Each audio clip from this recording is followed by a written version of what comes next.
Kwento ng Buto at ang Hari. Isang maikling parabola na madalas ikinukwento tungkol sa pananampalataya at pagtitiyaga noong unang panahon. May isang hari na nagnanais pumili ng magiging tagapagmana ng trono. Sa halip na kayamanan o lakas ang subukin, naisip niyang subukan ang katapatan at tiyaga ng mga kabataan sa kaharian. Tinipon niya ang lahat at binigyan ng bawat isa ng isang buto. Ang sabi ng hari, "Itanim ninyo ito. Pagkalipas ng isang taon, bumalik kayo at ipakita sa akin kung ano ang tumubo." Masayang umuwi ang lahat. Isa sa kanila ay isang payak at tapat na bata. Inalagaan niya ang buto. Diniligan araw-araw. Inilagay sa araw, kinausap pa nga niya. Ngunit kahit anong gawin niya, walang tumubo.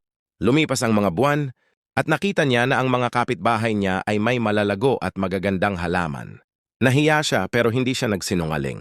Dala pa rin niya ang walang lamang paso. Dumating ang araw ng pagharap sa hari.